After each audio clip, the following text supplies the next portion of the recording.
So I'm gonna get started. We're gonna turn it right over to Jennifer Riggan. She's an associate professor here at Arcadia University in the Historical and Political Studies Department, and she is one of the key faculty in the International Peace and Conflict Resolution Master's Program. So she is a hostess as well. I will turn it over to her. Thank you. I'm not very good with microphones. Can people all hear me? All right, well, thank you all for making it to the last plenary session of what's been a really wonderful panel. My main role here is to introduce our amazing speakers and then to mercilessly and lovingly encourage them to respect each other's time as they give their 10 to 15 minute remarks. We have 4 amazing speakers today, each of whom could give their own keynote address. I'm humbled and honored to be moderating this particular panel. We also have a poet who will get us started in a minute, and I'll tell you a little bit about each one of them. In a few minutes, I'm going to introduce everyone and then let them speak on their own so that I don't have to keep getting up and down and grappling with the microphone. Poet Steve Blum will get us started. He is a New York-based organizer and poet, and he's going to share a few short pieces with us. He's the founder of the Old and New Project, which brings together elder and youth activists across ideological lines to build for future strategic action. After Steve reads a few poems for us, we'll have several other speakers, and I understand the order has been changed slightly, so let me try to get the order right. Our first speaker will be Liliane Umuhoza. She's an undergraduate senior at Juniata College, majoring in peace studies. She's a gifted and internationally recognized orator and organized, and she has served as an intern at the Yad Vashem Holocaust Museum in Jerusalem, and is active in US-based genocide awareness and action programs, and many other human rights efforts. Our next speaker will be Bernedette Muthien, who serves on South Africa's Constitutional Commission for Cultural, Religious, and Linguistic Rights. She served on the Executive Council of the International Peace Research Association and is co-founder of the African Peace Research and Education Association. Giselle Rodriguez, unfortunately, is not able to join us this morning. We're very sad about that, but it fortunately gives each of the other speakers a little bit more time to speak. Our next speaker will be Joy Sen, who is an architect by training, a social housing and planning activist, and is involved in the organizing process of the World Social Forum in India. Joy has intensively engaged with and taken part in WSF through Critical Action Center in Movement, an organization that he co-founded.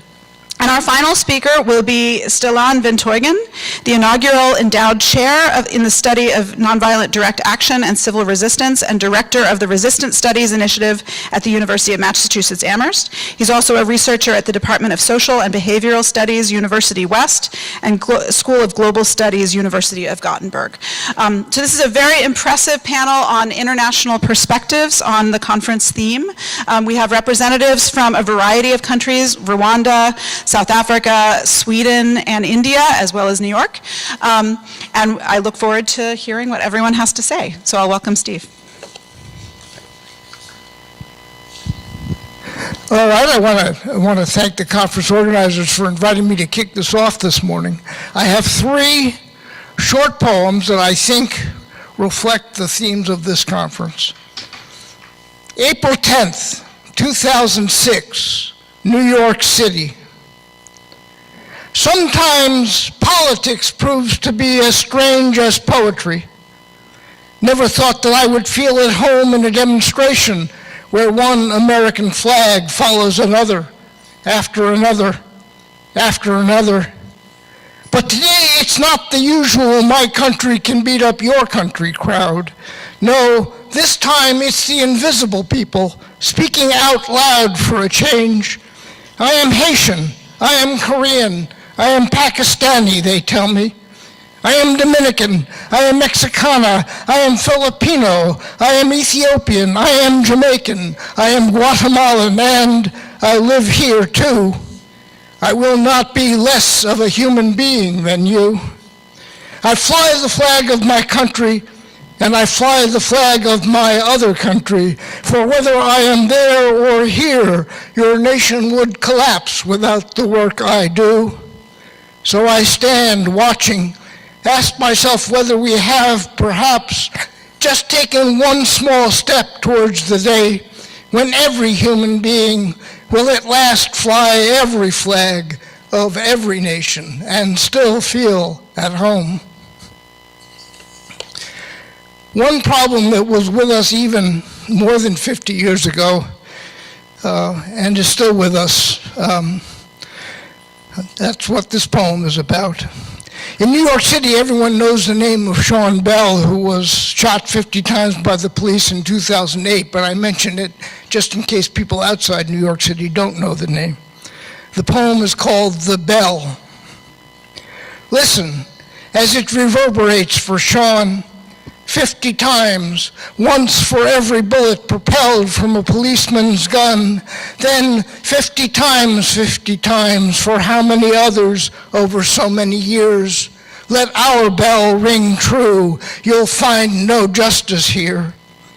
Fatally flawed police work, but not criminal, Judge Arthur Cooperman proclaims.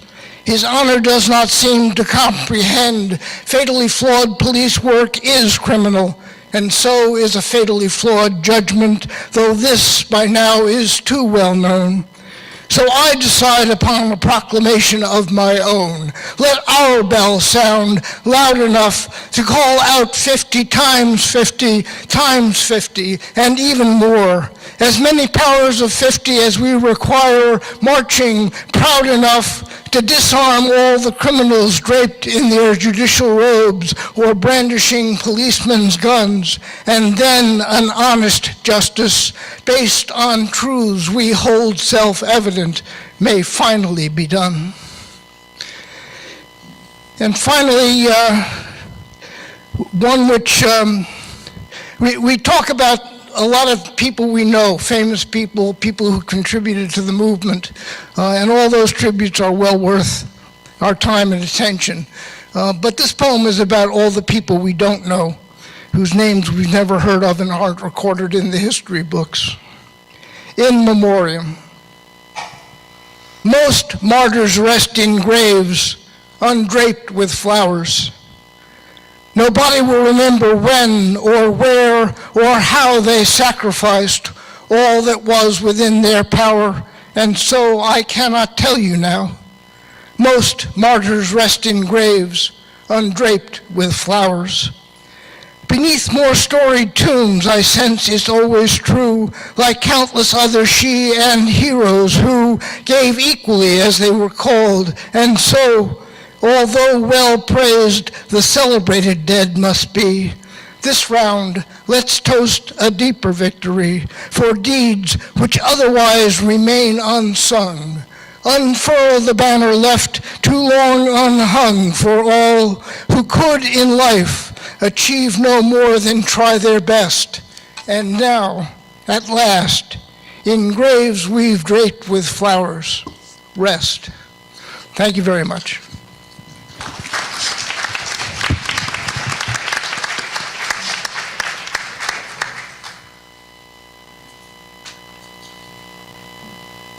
Good morning. Can you hear me? Yeah. So, my name is Liliane Umuhoza. I am from Rwanda, but I am a student at Juniata College doing peace and conflict studies. I'm a senior. So, my world fell apart when I was 2 years old. That was in 1994 during the genocide against the Tutsi in Rwanda.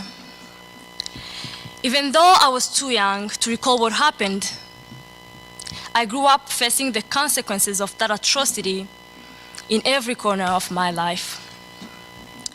I've been raised by a mother who was able to escape after my father was killed and after losing a large number of my family members. Picturing my mother with a 2-year-old child, me, running and hiding to be able to cross the border to Congo, where we stayed as refugees, is an image that I wish couldn't come in my dreams often. My teenage life was a mess. I was struggling with my background, my story, trying to make a sense of something that will never make sense. the genocide, killing and hunting people simply because of who they are. I always highlight that I feel so blessed that I survived with my mother because she was brave enough to get married again, something that a lot of survivors were not able to do after the genocide, and have other children, my 3 other wonderful siblings. So thank God I have a family, something that I don't take for granted, because I grew up in a community that doesn't discuss about normal family lifestyle. Do you know why? When I was in high school, my best friend asked to go home with me during break. I went to a boarding school. As you can imagine, I was so excited. I came up with a long plan of fun stuff we are going to do at home. But she didn't seem interested in my plans. Then I asked her why. She said, "I'm not asking to go home with you only to have fun. I want to learn about a complete family lifestyle. I want to have my own family in the future, but I don't know how that works. I've never had that experience in my life." So my best friend's story is that she lost his father during the genocide, and a year later, her mother died as well due to the consequences of the genocide. As an older sister, she became a mother to her 2 other siblings at the age of 6.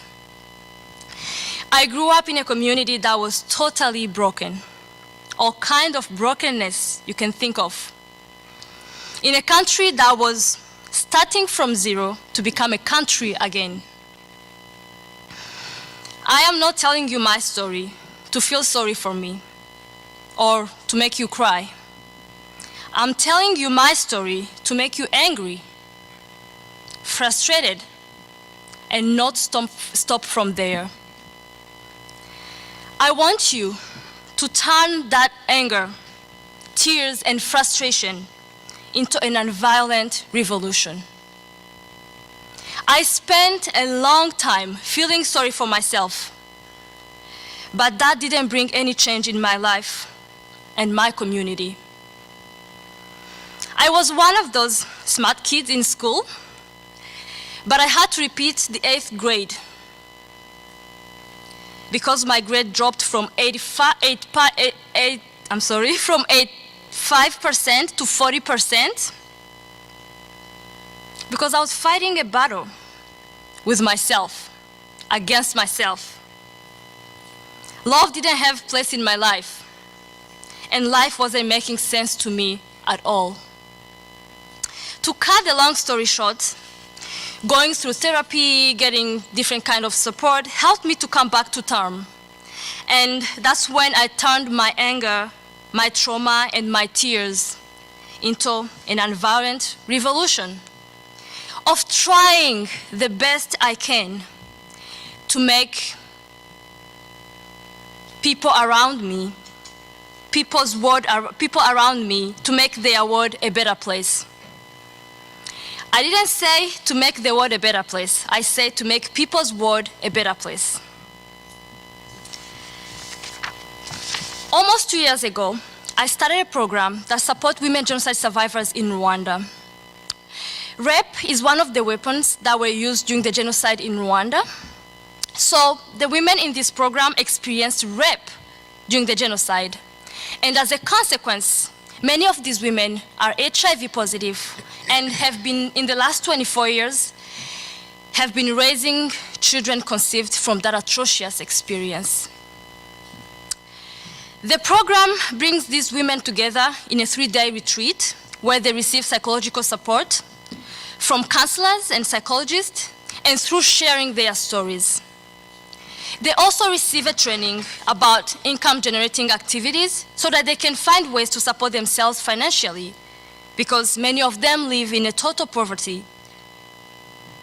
So far, 70 women have gone through this program. We were supposed to watch a short video, but I'm not sure if the person is here to help with that. support for a video? Can I It, well, it's okay. If you go if you search for SURF Survivors Fund or GSF, Genocide Survivors Foundation, you will be able to find more information about this program, and you can be able to watch the video. Survivors Fund or Genocide Survivors Foundation, GSF. So we have had women who share their stories for the first time after 23 to 24 years, because finally they are given a space and attention to share their stories. Everything around these women is a memory of their experience of what happened to them during the genocide. They have to take medication often because of their health status. And that itself is a memory of what they have gone through, and they can't escape it. How can you define peace for these women? How do you define violence and peace for a woman in a conflict zone in Congo who said, "It's okay if they rape me, but I need food for my child"? How do you define violence and peace to people of color in this country who leave their home without an assurance of coming back because they can die anytime?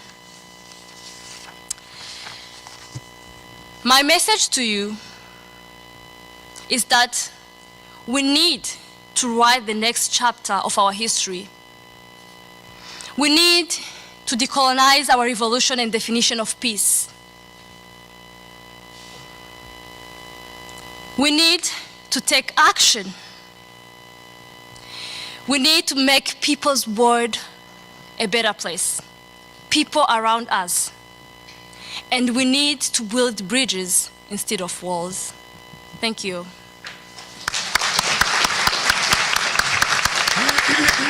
Thank you.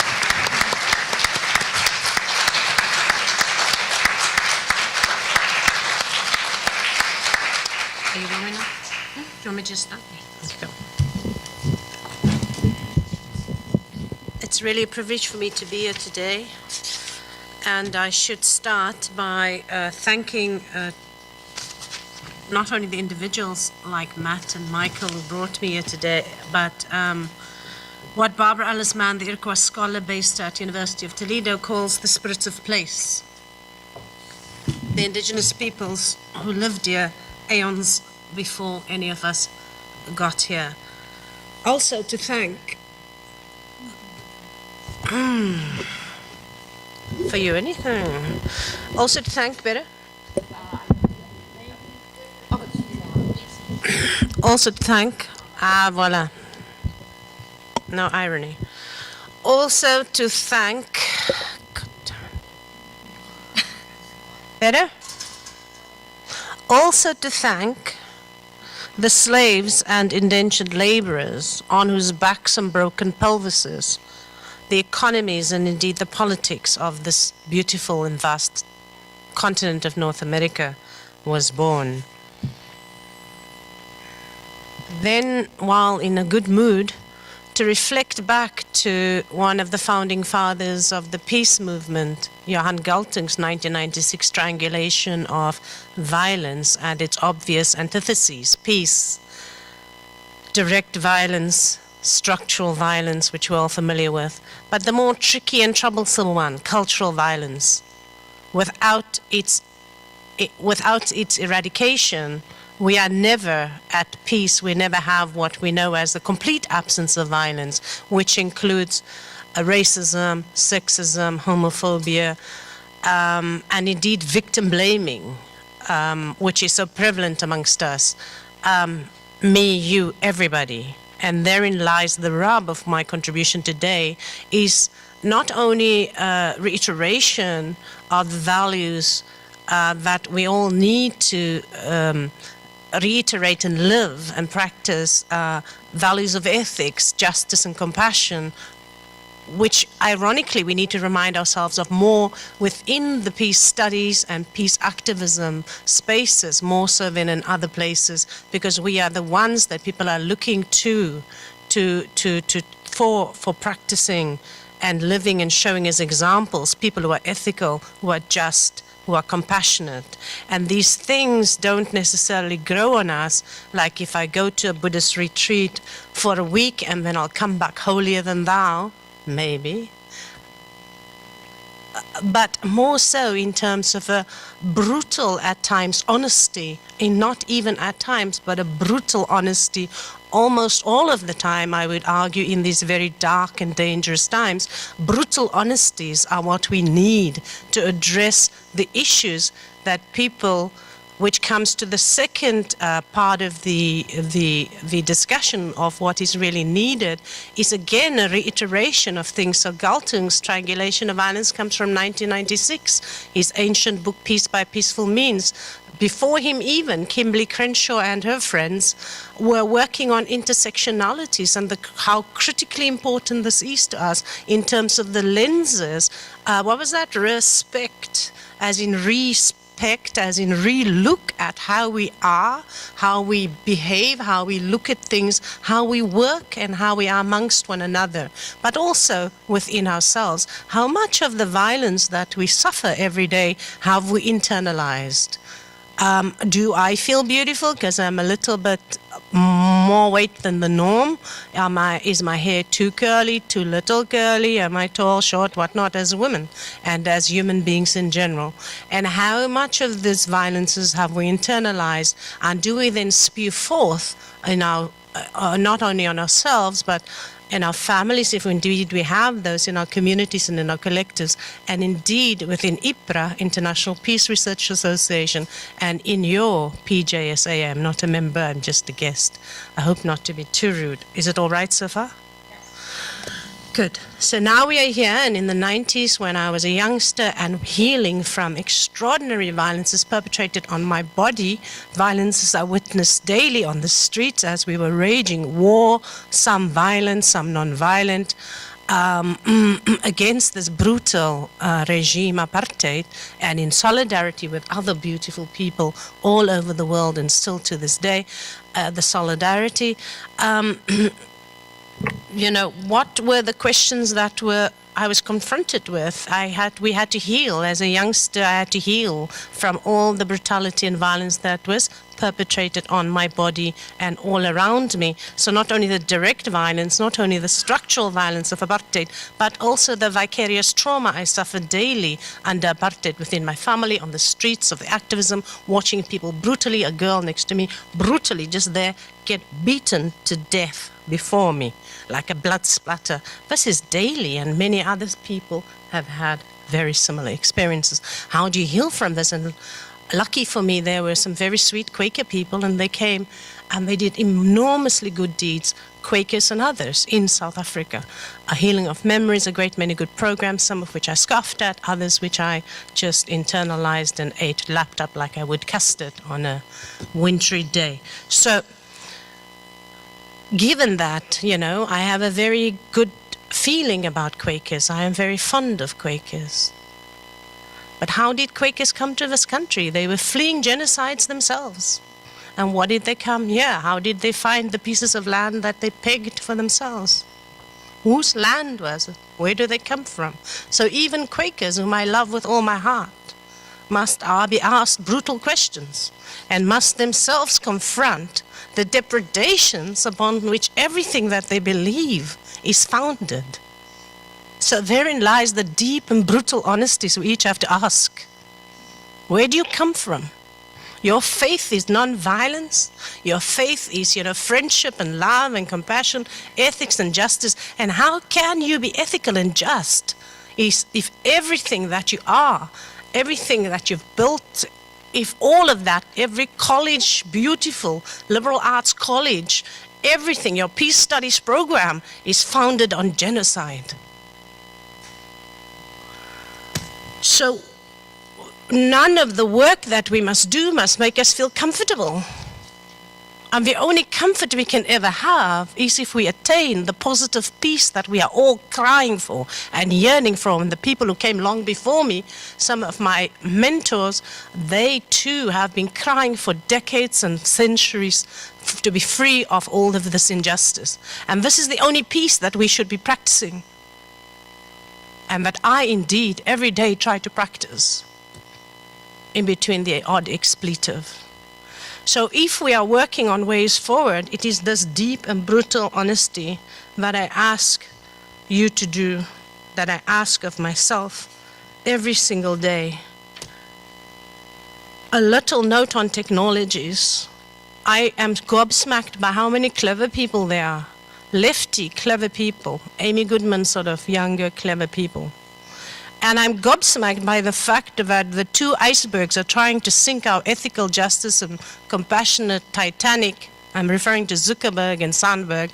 Those icebergs are standing in the way of our justice and ethical compassion with the monetizing of WhatsApp. You know, with things they're trying to do, decrypt it, make it less secure. They're directly putting the lives of real human beings, you and me and maybe even Stellan, at risk. No, it's not funny. Those rural activists in the Philippines that are getting mowed down ad nauseum, the queer folk across Africa who are trying to find a place of safety so they can just love another person irrespective. Those are the people that rely on technologies that are safe. And if we don't have technologies that are safe, because Zuckerberg didn't turn out as sweet as we'd hoped, and we know what Google is, so that Signal that everybody is jumping ship onto, away from WhatsApp into this new Signal, my entire government and cabinet, you can nicely hack into them. They're all on Signal now. They've abandoned WhatsApp. But all of that is flawed. We need to develop technologies that are safe and that serve us. All the clever techies must come and do that as I write poems. They must be developing technologies that are safe and that can be used, and that not only advance our cause, but protect the lives and the integrity and the lifestyles of the people most at risk, like my rural Filipino and Filipino friends, like the queers across Africa. And then lastly, and then I'm going to conclude, if I'm still on time, with a poem. Oh, 5 minutes, like half an eternity. Revolutions were born in fewer minutes than 5. The other thing that's been vexing me, as I might, some of you were here at the first opening plenary and the other night, I can't remember, Monday, Tuesday, Wednesday, I think today is Sunday, hallelujah. So the other thing is like non-violence, like Gandhi's marches for salt, and now people are saying if you have high blood pressure and you're older, you can't have any more salt, so I don't really know about that either, but anyway. So Gandhi's, if you remember Gandhi's non-violent salt marches, or the marches for justice in India, led by Gandhi and others at the time, and you'll remember, if you saw the movie Gandhi, the masses and masses of people that kind of struggle requires. So India is very convenient with all of its billion people. It can martyr a great many people. Many people can die for justice in a non-violent way, confronting an extremely violent oppressor and transforming the oppressor through your ritualized sacrifice. Hundreds of thousands beaten down, replaced by yet more hundreds of thousands. If you don't have a critical mass, it's futile. Look at that awesome girl, Rachel Corrie. Do we have a Rachel Corrie movement? Do we remember Rachel Corrie every day on either her birthday and or the day she died? How few do. I'm all the way at the southern tip of Africa, and I remember Rachel Corrie. She reminds me of many of us when we were little and what we did against apartheid, standing before those bulldozers. So as we do and think about improving our nonviolent strategies, where we don't have critical mass, we need to door. We need to go build that critical mass if you want to do nonviolence. And or I'm moving more towards re-looking at the need for, when I was little, in the 1980s in South Africa, we had self-defense units, self-defense collectives, which ensured your physical safety at times and or were networks of survival, which many activists in your countries also still have. Is it right? Self-defense units. So some of them are, don't necessarily practice nonviolence.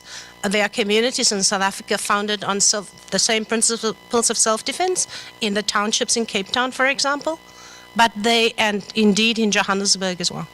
But they are of women and queer women, black women, poor women, and they are to defend their bodies against the extreme violences perpetrated against us every day by the men of our communities, the men we love, men whose psyches are so brutalized from centuries of depredations committed against them that the only way they can breathe is to commit similar depredations against us, our bodies, every single day. So these are the self-defense units, and I think that in the first opening plenary in that evening spoke to me about a recognition that not even non-violence should be an imperial force, and that we shouldn't impose non-violence upon other people, even as we're cognizant of the fact that violence breeds yet more violence, breeds yet more violence ad nauseum.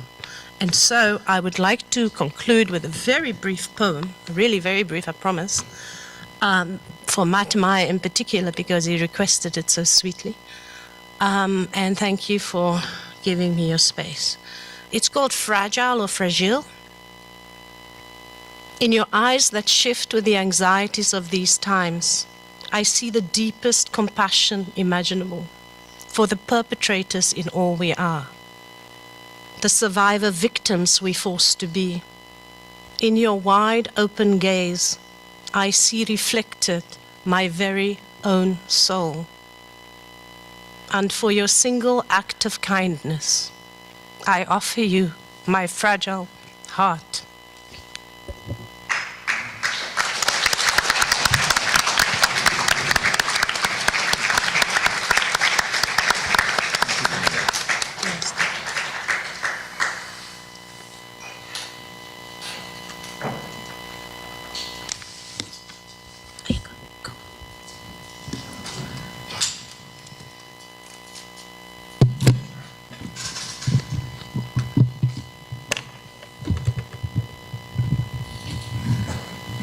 That are on sale for you, or steal them if you can.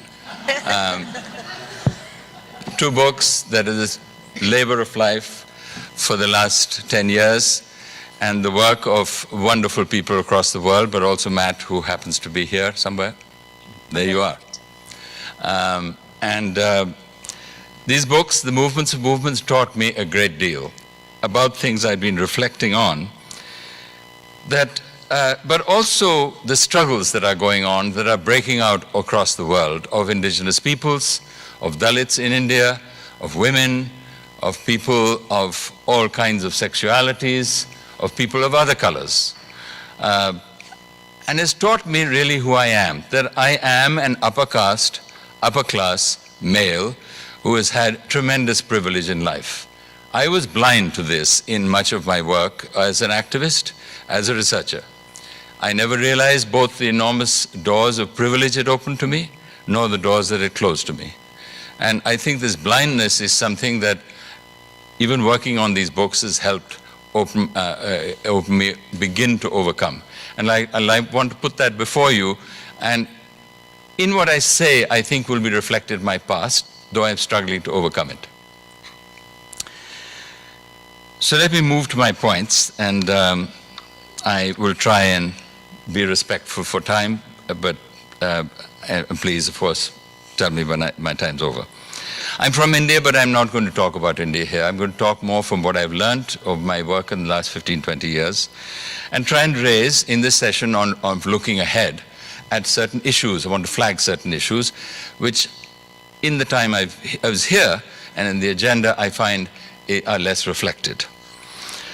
One is the huge contradictions of what we call civil society, and to which most of us would probably say we belong. And the challenges that these contradictions pose for peace, justice, and transformation. They are huge, they are swallowing us, and I want to spend a few minutes on that. And the need for us not just to accept it, but to challenge this and to break free, I argue, in my essay in the second book. The second issue is the question of climate change and the new forms of violence that it is opening up. Not that it will open up, that it is already opening up in many parts of the world. And how this is intersecting with the emergence of populist nationalism, xenophobia, and forms of violence which I think we have never seen in history before, and will, because of the non-linear nature of climate change, are going to face futures which we have never looked at before. So I think we who are involved in struggle and resistance, and those who are involved in studying struggle and resistance, need to be looking at this future. The third question is, what is movement anyway? And so I'm going to start, in a sense, with that. I think, I'm not sure if we always recognize this, but we're living, I believe, in one of the great ages of movement, and it's only opening up. By movement, I'm not just talking about traditional concepts of movement, and I'll come back to this, of masses of people moving, expressing their will in one form or another, which is extremely important, but also, more importantly, in a sense, the swell, the rise that is taking place of historically suppressed people across the world. This is building on struggles of the past, but it is taking place here and now. Of Dalits, of African Americans here in this country, of blacks in many parts of the world, but also, and peoples of color, but also of many other sections of society, of indigenous peoples included. The secondly is the huge blowback from colonialism and neoliberalism that is taking place in the rise of xenophobia and nationalisms across the world. This is true as movement. It is expressing itself. And it's not only in that form, but it's expressing itself in the form of people fleeing those contexts. The war in Rwanda, the war in so many parts of the world, has been caused not by internal strife only, or internal differences, but also by the pressure of the world economy and the exploitation of people everywhere in the world. And people are fleeing in greater numbers today than has been ever known before. And we're seeing the reshaping of Europe itself and the crisis it is going through, and it now resorting to the same kind of the continent which attempt to internationalize itself, overcome borders, is now succumbing to precisely that. We're sliding back. So I think that it's extremely important to look at this history it's emerging here, and then the growing impacts of climate change as on the growing reactions also, as we're seeing in the United States, to popular nationalism. It's re-energizing progressive movement. So all of this is taking place in our times, and I want to remind ourselves, we look back to 1968, some look back to 1917, some look back to 2011, as great points. There were great points, but I believe we're at the beginning of a rise of a new wave, and we're standing there today. So in this context, civil society, quickly. I've tried writing on this in this book, spelling out my understandings, but I want to put it forward here. The first issue I want to raise is that civil society stands in the way of much of this. And I echo here what Bernedette said. I think it's extremely important to understand that we stand on the foundations that genocide have provided us, that barbarism, and that civil society, for all that it has done, that it is doing, and for which it is so much celebrated in terms of its contributions to so many transformations that have been positive and democratizing, civil society has also been at the leading edge of colonialism in history, of barbarism, and of genocide, and continues to be at the leading edge of oppression, such as in India against Dalits. It is civil society that does that, in whatever name it comes to. In Bengal, we call it Bhadralok, the proper folk, the gentle folk, the chosen ones. But we have this across the world, and I think we need to look at ourselves as coming from that world, and the contradictions we contain within ourselves. I secondly put forward to you that it's not just something that is the term civil society has been purposely coined by people from civil society. i.e. us. We are the authors and the, if you like, almost the monopolists of social knowledge. We use the term civil as a mask to hide the vulgarity, the barbarism that is behind it. And we need to strip that mask of civil society and understand what it has stood for in history and stands for today. It is, in fact, I argue in my essay, a single point through which almost all that we are fighting against, whether it's colonialism, casteism, classism, patriarchy, all forms of discrimination intersect through civil society. And every one of these has been theorized and has been given position. How many? Okay. Has been given, given location and position and made respectable. So even civil disobedience is in fact incivil disobedience. It is not civil, but it's called that to make us feel that it belongs to civil society. And I think that we need to radically, I won't because of time go on, but I acknowledge the historic contributions of those who struggle for civil liberties, civil rights, and I stand here because of that and for all the work that all of you are doing. But I believe that it is very, very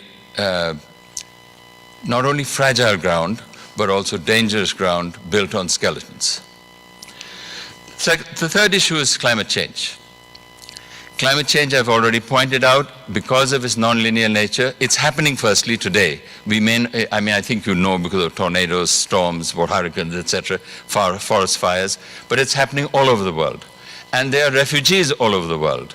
And there's conflict breaking out all over the world, because as people flee from areas of storm, and the storms are rising and intersecting, they are fleeing into areas, particularly in countries such as Bangladesh, the Philippines, India, into areas which are already densely populated.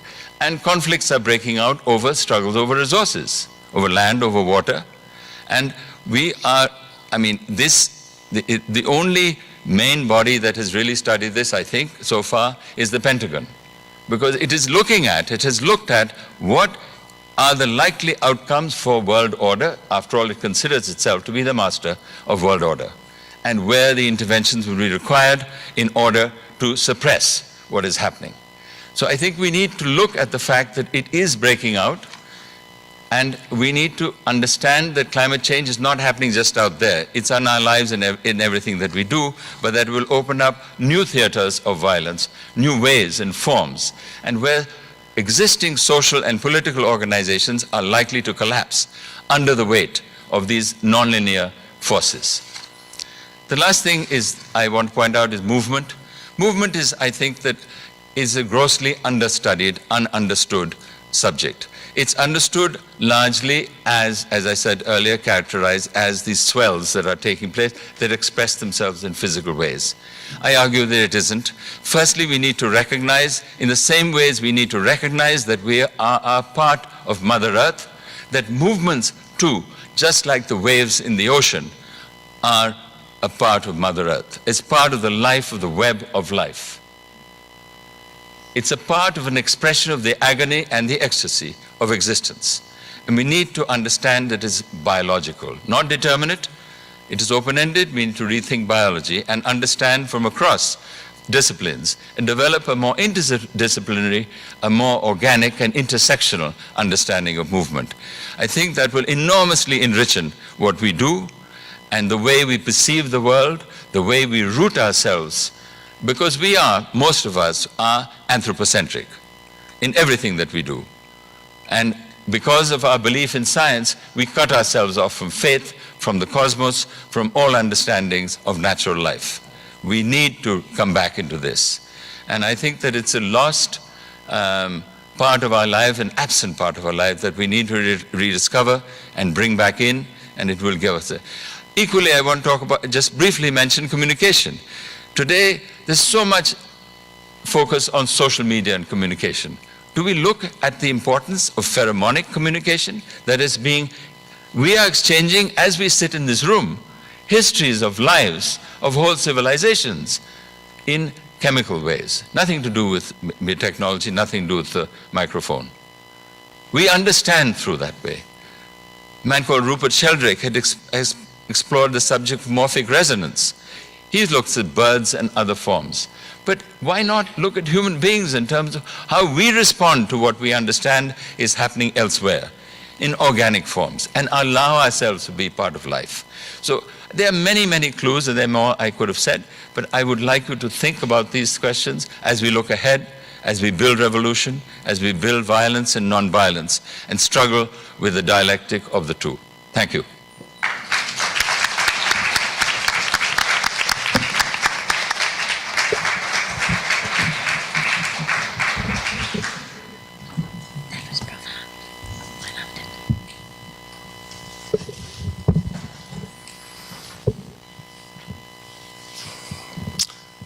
I want to acknowledge those sisters and brothers we are related to all over the world that survive, suffer, and struggle under poverty, war, oppression, exploitation, imprisonment, colonialism, and particularly those sisters and brothers we are connected to that went before us in history and whose struggle made our presence today possible. So I would like to begin with 1 minute of silence.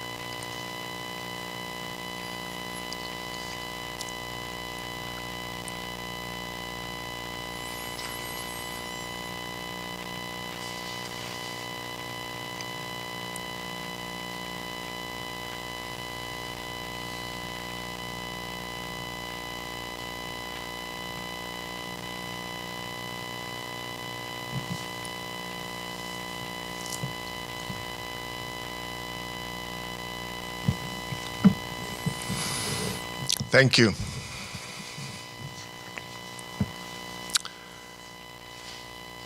I'm a white, middle-class, cis male with a privileged background that is identifying as someone that is constantly trying to be a traitor.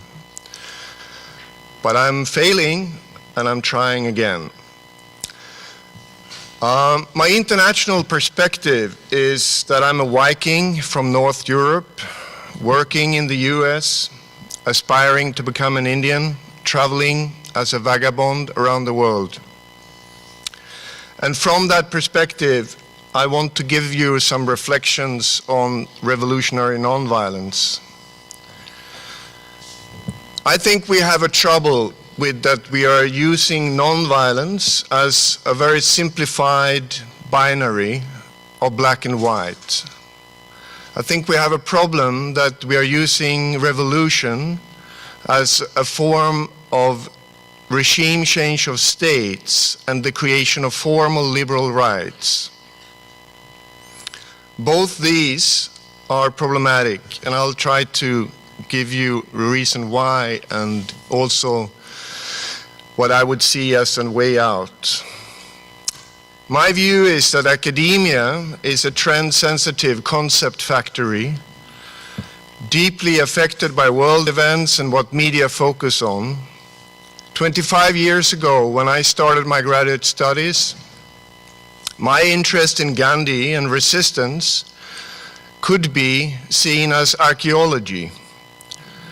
Also within peace studies, where I did my PhD, and most of my colleagues, they viewed my interest as an academic suicide. But then came Seattle, the global justice movement, the Arab uprising, and Trump. Now everyone speaks of the resistance. Now people are talking about nonviolent revolutions, and it's even endorsed by conservative thinkers and pundits, at least if these nonviolent revolutions happens against non-Western regimes hostile to US dominance. The same happened with other trendy concepts, gender feminism, social movements, intersectionality, decoloniality, etc., in this trend factory of academia. Well, when that happens, we need to return to the meaning of concepts and radicalize them or develop new ones. The idea of a successful non-violent revolution has spread in world politics among movements and in academia. At the same time as mainstream peace studies has abandoned its roots in revolutionary nonviolence long time ago and developed into critical security studies and critique of militarism, promoting an apolitical or liberal mediation and conflict resolution. At least that's my experience in Scandinavia, in Europe, of how peace studies has evolved.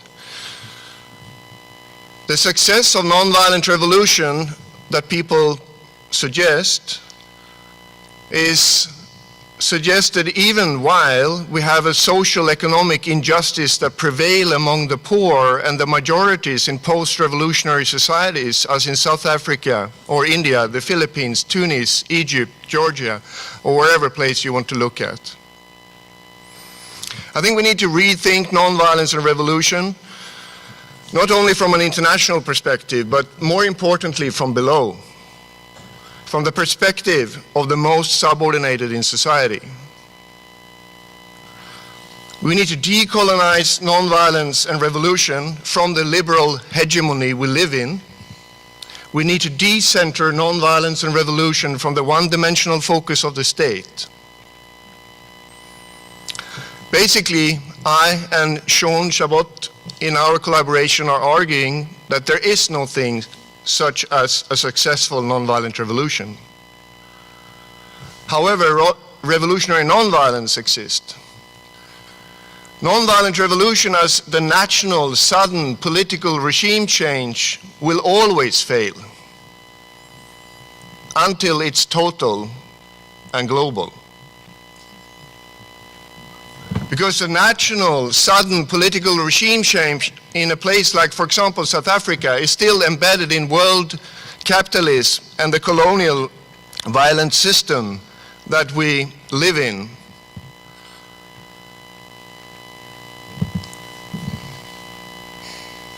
The nonviolent revolution, or whatever we want to call it, in South Africa was a success and a failure.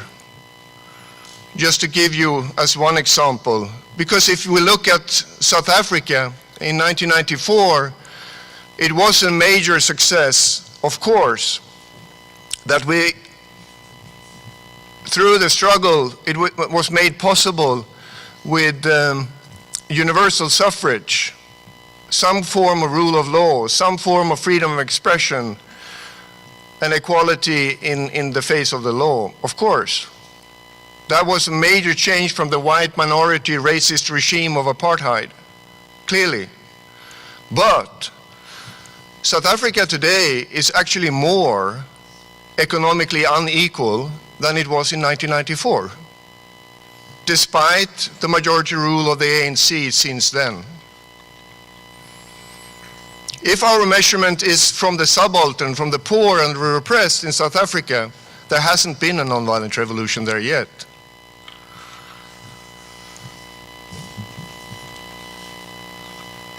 Revolutionary nonviolence as the self-empowerment by subordinated communities in building increasing autonomy and self-rule, as, for example, the Abalali slum dwellers in Durban, South Africa are doing, or the indigenous communities of the Zapatistas and the indigenous in Standing Rock. Yes, revolutionary nonviolence does exist. It's going on all the time as we speak. So, I'm suggesting that as revolutionaries we need to learn to fail better by attempting for revolution while building autonomous relations, institutions, resources, and go from regime change of states to self-rule by communities as the idea of what is a revolution. As nonviolent activists, we need to recognize how we are always related to violent systems and exploitations, although we fight against them and try to envision a society that goes beyond it. So we need to go from the binary of the pure nonviolent against evil violence to instead having an understanding of nonviolence as always being within the relationship to violence, always being against it, and always trying to go beyond it. And we will fail, but we have to try. Thank you.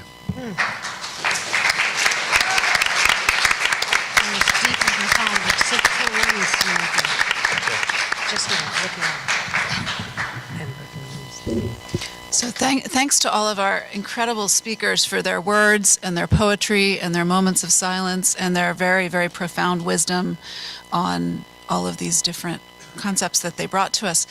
We have a good deal of time, I believe, for questions because we do have a gap between this session and the next, so we can move forward with questions. Yes.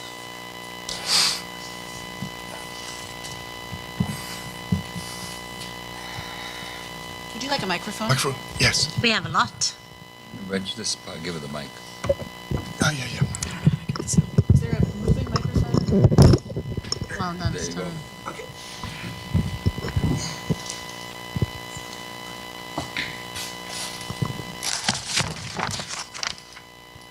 Modo, Galelega Chichalegi. Thank you. I am very grateful. I am descendant of the Cherokee peoples and a member of the Cherokee Southwest Township. And my heart is full and very grateful to this panel for acknowledging that we stand here to now on this place doing the work that we do based on the genocide of our peoples. And I have both a point I'd love to make, but also a question. And my point is that for those of us indigenous peoples in Turtle Island and around the world, the genocide is not over. Yes, it's the foundation of this country, but it continues.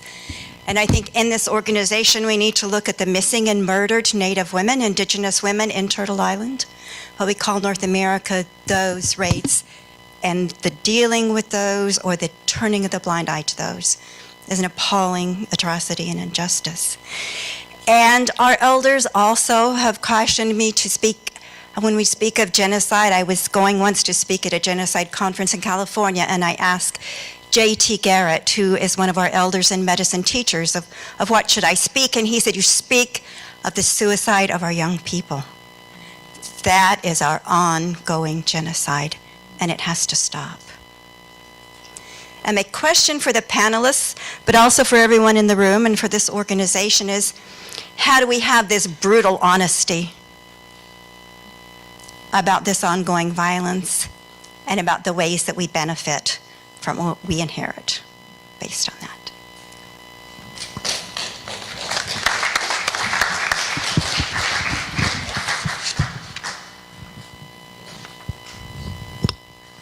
Want us to respond? Oh, I'd like to dive in. May? I have to get intimate with the microphone.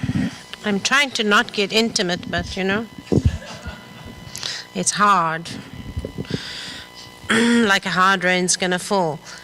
Now, Stellan, I know from the International Peace Research Association, and I have great affection for him. I would even use the word love a little bit loosely, too. Some of you I am very fond of and love indeed. So, and the new ones I will get to know and love, too. So there, lots of love. There's no shortage of love. Like many things in the world, there isn't a shortage. Intersectionality and the decolonialism movements require, and the young people in my country in particular, are extremely vocal and very inspiring and very beautiful, courageous, and at times very stupid too. I'm brutally honest. So it would have, like, you know, you should have stopped before you began to deconstruct South Africa. Look at the Viking ancestry, and here's how practically we can work with one another. More powerful are the movements in Viking lands, the Scandinavian countries, where those backlashes of neo-Nazis and the fascism therein, which is built on real Nazism and real fascisms of the past. So therein, you know what I mean? So this is the lessons we need to constantly learn. And now again sits a brown former apartheid survivor woman on a panel reminding a beautiful, very beloved brother of the way to go. So next time, it shouldn't be necessary anymore. And this is how we learn, and we don't replicate the past repeatedly. And such a privilege to meet you. Did that work? You don't feel unloved, eh? Oh, no.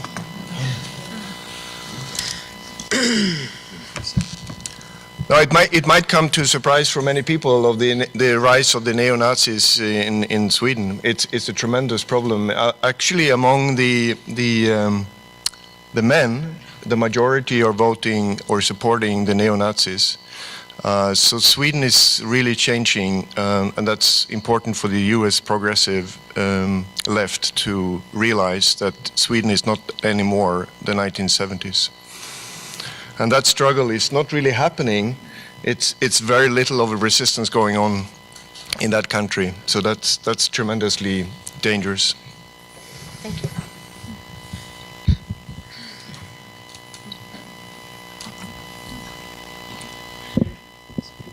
I think that you raised a good point about how sometimes when we think about violence, we think like something happened in a country. The genocide happened in Rwanda. The genocide happened in many different places around the world. And when we no longer see people fighting, we no longer see houses being going down with, say, no, there's no more violence in that place, because sometimes we are blind and we think that violence, we think about violence as a direct violence only, and that's where we think we are done with the battle toward bringing peace, while it's the time to keep fighting even more, because Polly raised a very good point about how some people, indigenous people, are still, the new generation, are committing suicide. And it reminds me of the women in Rwanda that I told you about, that I work with in the program, who are giving up on taking medications, because 24 years on medication, and for them taking medication, it's around what they have gone through. It's always a reminder of what they have gone through, and they're giving up. They just say like, I'm not gonna see a doctor anymore. That's really like suicide in another form, because they're gonna die if they don't take medication. So the genocide is over, but how about what they are still going through? How can we call that? So we need to be more open-minded and enlarge our definition of violence. I think that way we'll be going toward the right direction in bringing peace.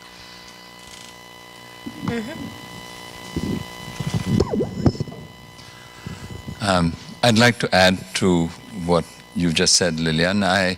And we haven't met Polly Walker, but I thank you for raising the points that you did, and it's fundamental, I think, to everything that I believe now. It's a plug, if you like, for the books, but I have tried at some length in trying to answer the question in the essay that I've written called Break Free. I think the first task is to not so much to interrogate ourselves, is to locate ourselves in society, and to rethink and challenge the way we've been taught and are domesticated and tamed to understand ourselves and to structure society. And as I said, by skillful uses of words such as civil, which are seen to be automatically good. By definition, it's good. And I think, for me, that has been a huge lesson.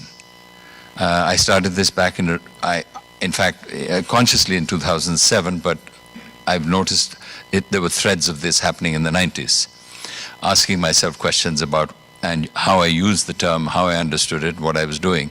But I think that is an essential part of doing this. The second is to recognize the, if you like, the intersectionality of violence and how it flows through us as individuals, and we reproduce it in everything that we do.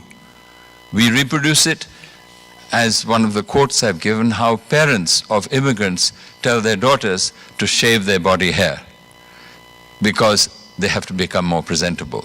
It's at that minute level of existence, of behavior, and of internalization of violence that it takes to much larger ones and in a way much deeper ones. Obviously, I cite this precisely because of its apparent triviality.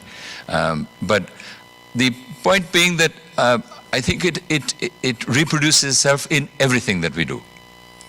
And so that personal reflection is a second task of going through, of disappearing within yourself and trying to understand how you have behaved, how we behave, and how to, and thirdly, to recognize, I think, those that are outside us, and how are we differentiated? I don't think the classification of caste and class, etc., are sufficient. It's not sufficiently organic. It's not holistic. Now, I'm not suggesting that I found the answer, but it was an attempt at that. I put forward the category of the incivil as a dialectically related concept and challenge to civility. And I go through and I try and draw from history major initiatives that have been taken by people at the heart of civil society to turn the table, to turn meaning, to challenge and turn around the world. And I think that I'm not suggesting that these are the only stories, but I think that we need to find stories which help us learn how the world can be changed. Fourthly, there's the issue of how are the incivil doing this? What are the strategies they are using to turn the world? What can we learn from them? And I'm talking here, obviously, for somebody who comes from the heart of civil society, in every sense. Because we need to respect that and recognize that it is precisely our location which determines how we behave. Now, all of this, I think we need to break free of. We need to break free of this grip that this concept has on us. And I think only then will we begin to realize our full creative powers. Because we are, all of us, constrained, domesticated, tamed, and trained to behave in certain ways, and including very much by the institutions we create, which then only wrap us in further norms and strictures to behave, including academic recognition, the rat race, and everything else that goes with it. So it's all part of that structure. And at least I found tremendous meaning once this began to open up for me. And I offer it to you as something that at least I'd be happy to have your comments. All the email addresses of all the contributors are given at the end. And so please feel free. I'd like to take 1 minute, please excuse me, to mention that Matt is one of the people of the contributors, but also other non-contributors have actually taken this idea of movements and made it their own, which is wonderful. It's for me, obviously. And one of the outcomes of that is that a comrade in Boston is at Encuentro Cinco, some of you may know him, Suren Mudliar, has set up a website which it's still not up and running, at movements of movements. And please note the plurality in movements, okay? It's not movement. The movementsofmovements.net. And it is a project to try and open up this discussion in an open-ended way, using the material in the books, but where we invite everybody, if you'd like to take part, to please contact us and to take part on the website, which we hope will be a live, interactive website. Thank you. Anyone else responding? Yep. Sure.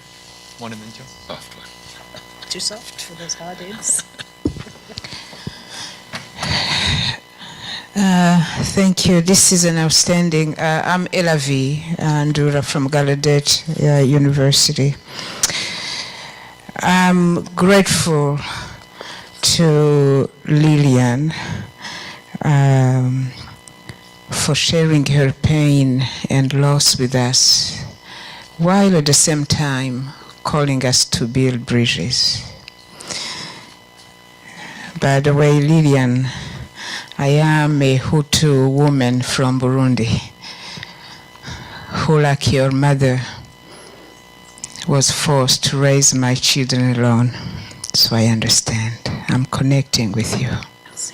Somehow you and my children will hopefully meet somewhere because we share exactly the same pain and the same loss. I'm grateful to Jai for, with all the work you have done, acknowledging that you still had blindness to privilege. This humility is very inspiring. To Bernedette for humbly offering your fragile heart in your poem. And to Stellan for granting us this moment of silence to actually remind us of what is at stake.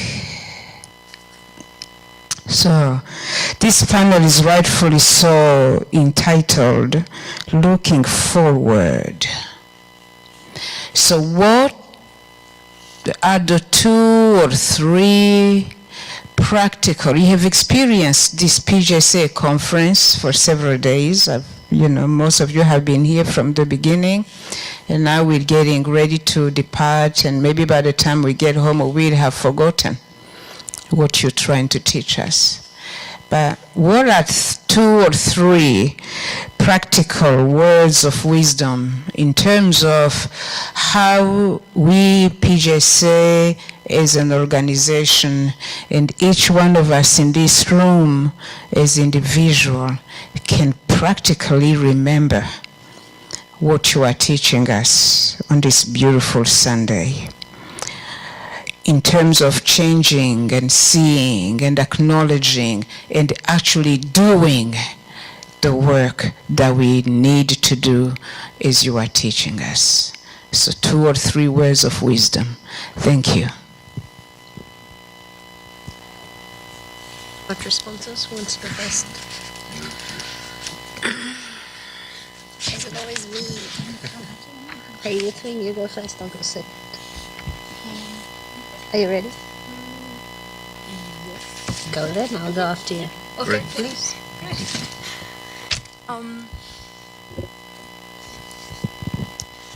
That's a good question, right?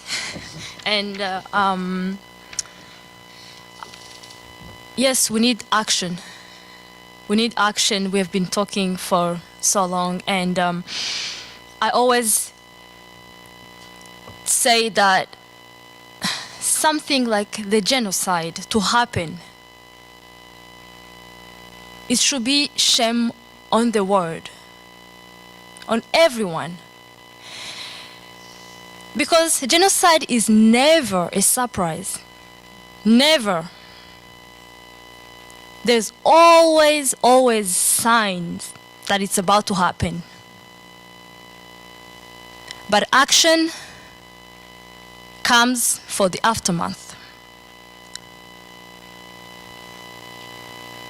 If meetings that are held after the genocide about what to do with the aftermath were held before the genocide happens, we would be here sharing a different story. It is so sad to see someone like my generation, at my age, sitting here and sharing story of pain. Sometimes when I share my story, or when people, my generation, people from my country, when young people, when they share their stories, sometimes you think they are like 100 years old, because how can such a young person like carry such a heavy story? And that's where we need to start from. Do we really want our children and our grandchildren to live in this world of holding meetings like this where they talk about violence, and violence? We need to hear beautiful stories that everybody will say, congratulations, yes, you made it, beautiful, not crying. So to be very direct to the question that you asked about, like what are the practical ways that we can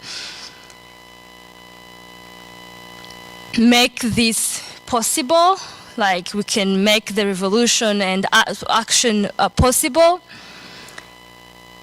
It's everybody's business. I think I said it when I was studying. I said that studying by the world is so huge. That's why I said I'm not trying my best to make the world a better place. I'm trying my best to make the people around me, make the people around you, make their world a better place. That's a huge step. From there,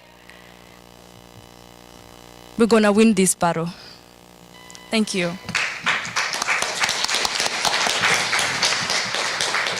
I believe you. Now I can retire with that cocktail and poetry book I've been yearning to do. 11 Dura, you are very wicked. Those are very tough things. So I had skipped my reflections earlier, a couple of brief ones. The one is this Kumbaya civil rights hymn moment, and ironically to a lord rather than a lady or indeed a person. And in South Africa, we had a very mournful song called Senzerina, which means, in essence, what have we done? And you go, what have you done? What have you done? As in, it all is very mournful, and it speaks from a position of victimhood, a sort of passivity, a sort of that. There's also, forgive me, and with respect, Stellan, I'm doing one of those things. The Holocaust and that Kristallnacht always vexed me as a child as I was trying to grapple with apartheid and how it came to be. People threw me into the Holocaust. Like, it seemed to me as an outsider, not in the middle of Kristallnacht. So I'm trying to suggest now, please forgive me, and I think Rachel Corrie is talking to me, but we need more Rachel Corries. We need more people willing to say and sacrifice. 15 years ago, European feminists who were about to retire, on the cusp of retirement, were saying they built the feminism of Europe that was exported to the rest of us, and now they are more concerned because they're getting at retirement age. They're worried about their pension and living dignified lives in their middle class, dotage. And these were now their concerns. And so some of them, more brutally honest than others, acknowledged that they had and are selling out, even as many of them had done a great many sacrifices. So again, back to that brutal honesty. We can't have a revolution while we're shopping at Neiman Marcus or Target, for that matter. That's not going to work. And in my country, it's tragic for me, and I want to go not Kumbaya, but Senzeninas, and what have we done? When I look at my people, the ones who don't have, the ones who are consuming as if there's no tomorrow, and the others who are aspiring to that same consumption as they feed and gorge off these horrendous soap operas, which, make them want to aspire to be consumptive. And I think Rachel Corrie is visiting me continuously and asking me to be and continue to be as courageous as we need and as my young sister is, and to continue to put our bodies on the line as the people have done throughout time. And this is the only way we will ever have justice, is by putting everything on the line. There is no comfort in revolution, and I want to claim my rage and my just rage. And I want to speak with Jay about this incivility, and we must be uncivil. All this damned politeness is moot, and we need to start living more authentically brutal honesty.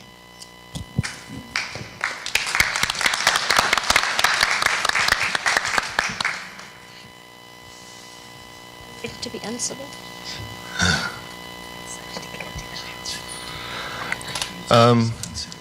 Two things. I think that we We need to recognize the importance of resistance in order to make any kind of change. And I mean resistance in the way where we are prepared to risk everything. The forces we're up against is demanding a resistance. And the second thing is that we need to radicalize our understanding of resistance. So firstly, the need of resistance. Let me take my country this time. So there has been a lot of resistance going on in Sweden historically that made the exceptional welfare state and democracy possible in Sweden. That created also an international solidarity from even the regime towards the ANC during the anti-apartheid struggle. However, people forgot the importance of resistance in Sweden. From the time when we got the welfare democracy, people retreated and didn't use resistance anymore, believed in the system, believed in the state, and relaxed into that the state would organize society. So then we got neoliberalism first, and that was dismantling the welfare state. Then we got neo-fascism, and that's where we are today, and we don't have the resistance yet. That's been forgotten. So the country that went from having the highest frequency of strikes in Europe 100 years ago, that made it possible to create the kind of level of welfare and democracy that we got, is now having the lowest frequency of strikes, despite all the rising class differences and the rise of the fascism. So don't forget the importance of resistance. And with that, I don't mean call your congressperson. Right? Resistance is about dismantling the system, and it's going to take risks. The second thing is to radicalize our understanding of resistance, and that's what I meant, that when everyone is talking about resistance, or it's in the mainstream, we need to go back to what do we mean with revolution and nonviolence. We need to radicalize our understanding of it, and that's the time to do that now. For us.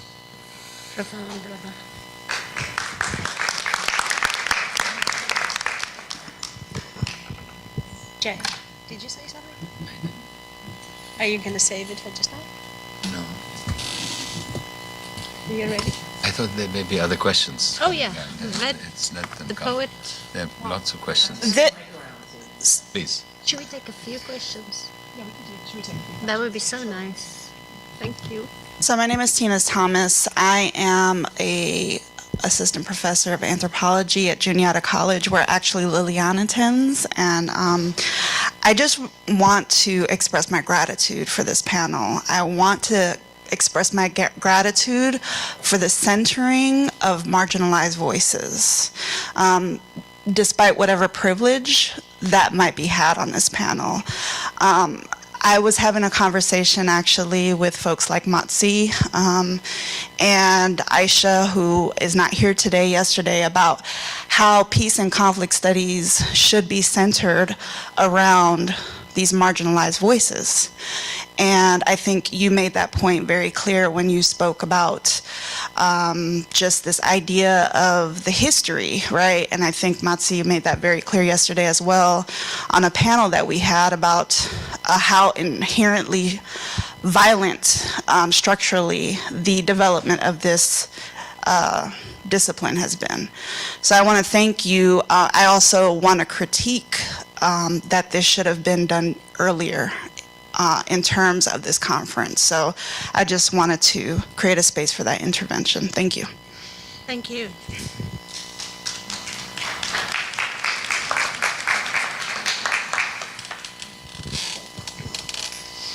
Thank you all. I really appreciate everything that was said, and I also appreciate that there is a little bit of an effort to decenter the US when we have conversations around peace and justice, given how often the violence that happens in the US is, I know it's present for a lot of people elsewhere too, because we learn from the resistance in the US.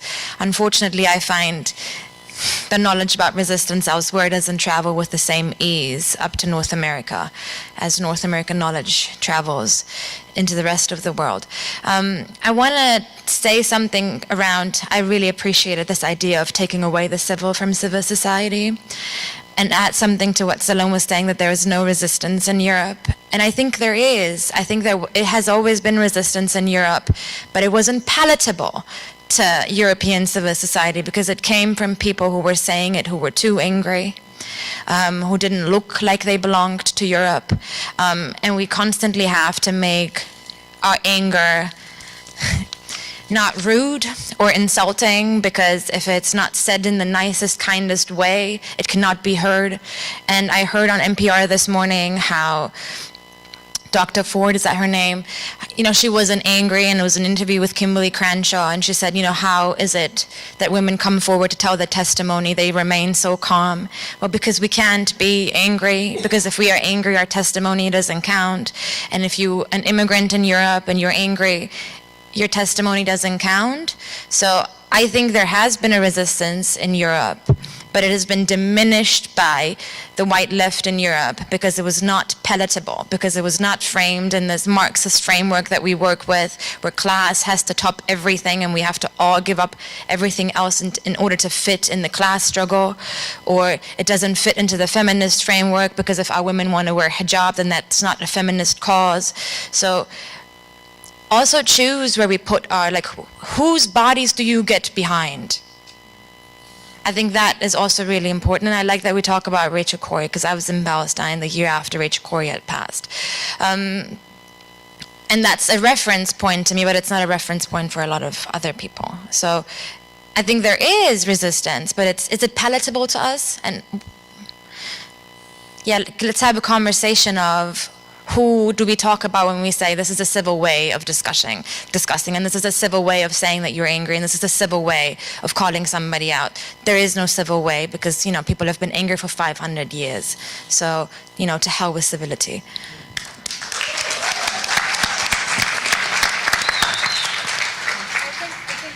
We'll let our panelists address these last couple of questions, and then I think we'll need to break after Man that. with a tall hand, his hand has been up for ages at the back there. George Lakey. To be fair.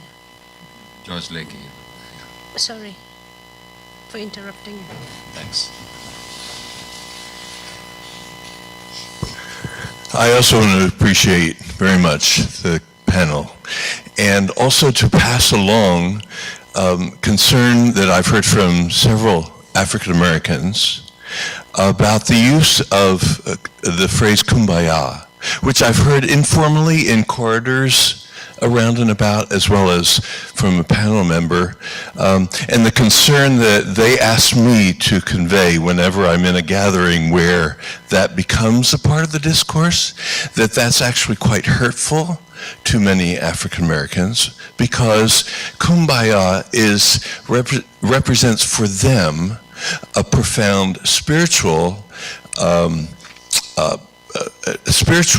leading, or a kind of spiritual direction that has very often been supportive to nonviolent resistance, very often supportive to revolution. And because it's used in a way that's slightly condescending or demeaning, a mere kumbaya moment, it's a way of actually demeaning the experience of African Americans who have struggled so long and so hard in our country. So it's simply a request. I'm just conveying for them a request that we just leave that out of our vocabulary in the future. And if we want to, and of course if we want to demean something, it's fine to demean it, but use some other phrase, please. Thank you. Do we respond now? Great. I want to profoundly and humbly and respectfully apologize. Even in my just rage, I must always be, one, compassionate and be willing to acknowledge where I have been harmful to others. At times, though, I have been harmed, and that harm has forced me to transform in that moment and or over time. Violence enacted upon me, all forms of violence, not just physical violence, which then forced me to transform over time. And so even as I pay respect and with great humility acknowledge the suffering and the sacrifice of a great many very beautiful people, I also want to remember another beautiful black woman, Audre Lorde, and her famous quote about the master's tools cannot be effectively used to dismantle the master's house. In South Africa, our institutions after apartheid re-echo the violence pervasive in the society. So in our national legislature, in my birth mother city of Cape Town, the national parliament is so violent where they perpetrate labor practices that are horrific. And one man in protest, I think you'll relate to this, smuggled his firearm into Parliament and would have shot the supervisor. He's a senior manager, the head of the International Relations Division, a very important, very well-paid job. And he instead couldn't find the man, and so, thank God he didn't shoot anybody else, shot himself. But his depression and his rage against the violence perpetrated against him, he's a black man with a struggle history. He had been documenting his rage for the longest time and speaking to all and sundry, trying to have his needs addressed.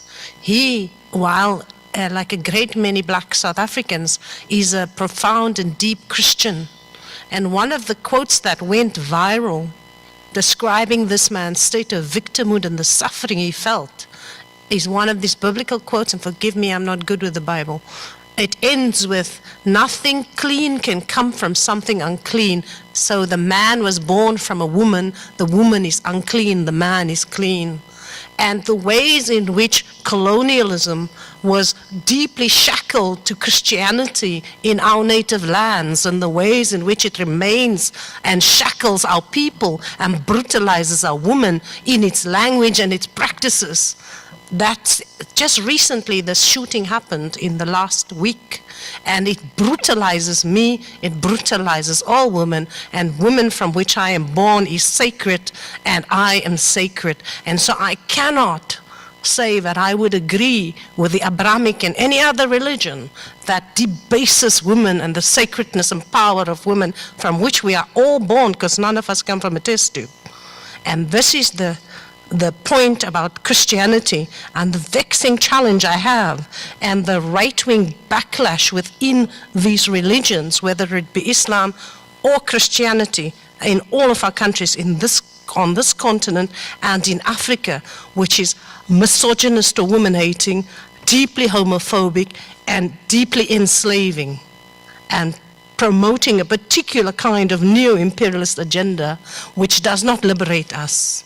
It is very different to moments of liberation in theology that existed in the past. It is now deep struggles we have against this very same Christianity and other Abrahamic and other religions that are enslaving my people, and that I feel compelled to speak brutally against and demand justice for that.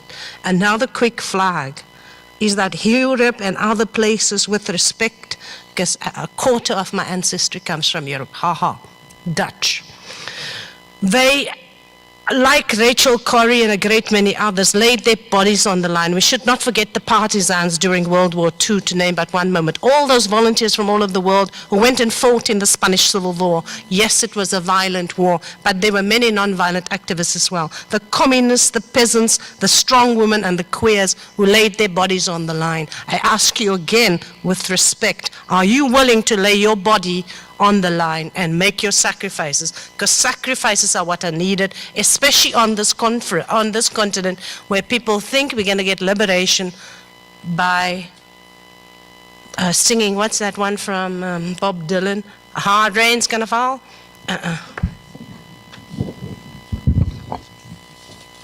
So.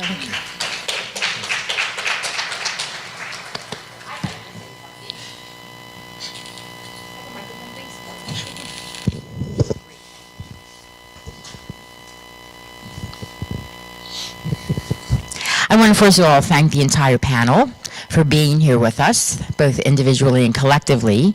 Your topics have been quite fascinating to me.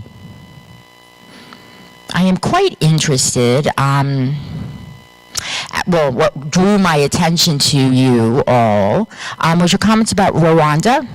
I have a deaf friend from Rwanda who has gone through similar experiences since he was a child. Actually, no, two folks, one male, one female, but from different classes, shall we say, or different regimes. Relief support for the government for deaf people, not so much. So they flee the camps in the Congo looking for other deaf people that are survivors.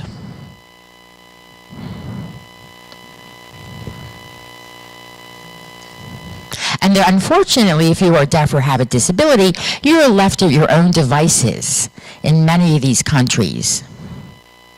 So I do admire the peace work that you're doing, but at the same time, I'm thinking about how do we build some type of infrastructure that can be maintained, some type of collaborations with individuals who are deaf, because I have not heard any comments this weekend about people who have disabilities.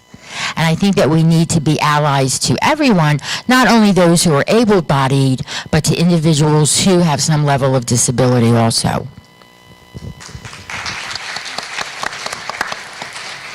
Thank you. I believe we're just about out of time, so I'm going to give each of the panelists, we have several questions and comments that are still circulating around.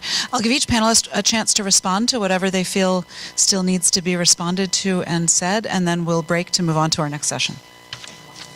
1 minute each.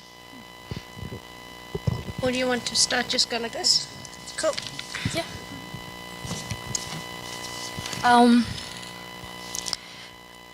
I didn't understand well the question. I'm so sorry. Was it a question?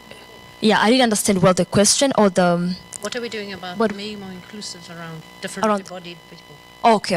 Because you mentioned Rwanda. Questions what can be done to create more of an inclusive environment for people who have disabilities or who are deaf in the work that we're currently doing in the social justice realm.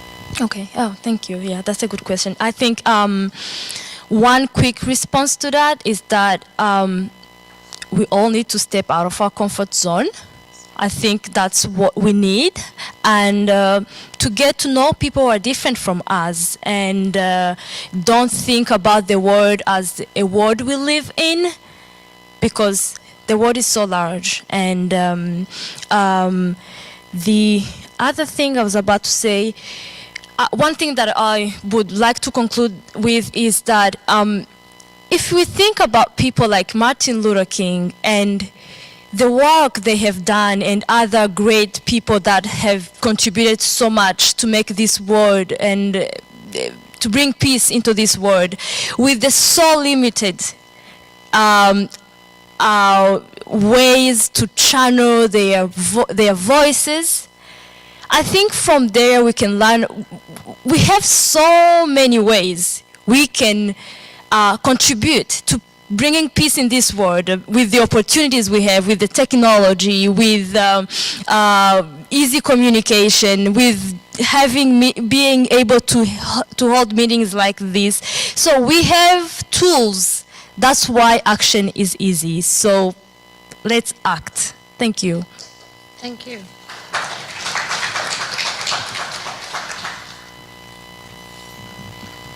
All right, so this is my 1 minute wrap.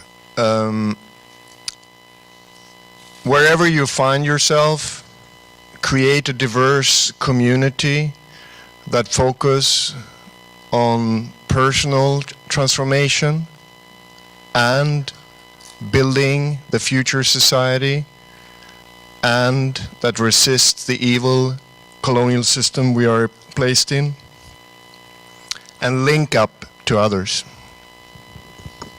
Oh, Stellan, that was very beautiful and succinct. Okay, so to try to be quick. South Africa, as flawed as it is, and as challenging as it is, we have some people like myself who remain, not just in the uncivil society, because I'm civil, the society is uncivil or incivil, and in government. We have ministers some who justifiably call themselves activists.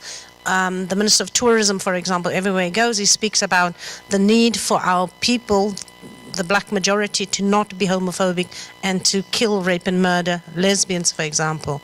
So these beautiful activists on all levels and in different ways across my country and elsewhere, they do beautiful legislation and policy, and I am so pleased to know that I am part of my work on the Constitution is to ensure that the South African Sign Language becomes an an official language in the actual constitution, where we have 9 recognized official languages and 2 indigenous languages mentioned. So SASL, South African Sign Language, will join there.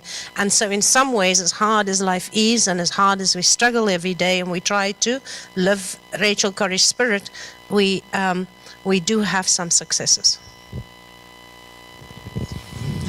Hi. I'd like to give my minute for us to all take a moment of silence to reflect on what we've learned in these days, to remember and recall our ancestors and our children and the world that we're building.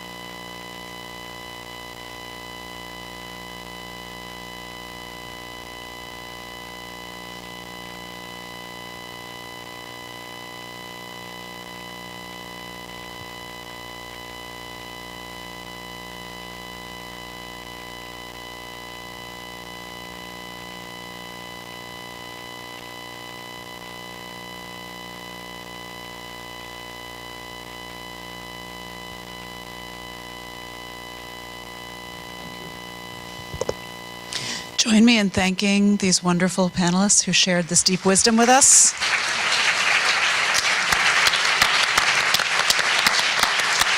And the great facilitator. And Amy, do you have instructions for us next? Bless you. So we do have it's on. So we do have a nice hot lunch just out the doors, and I'm going to encourage everyone to go through the line in less than 30 seconds so you can come back here and we can start the awards luncheon, of which we have some very distinguished guests and speakers at 1 o'clock.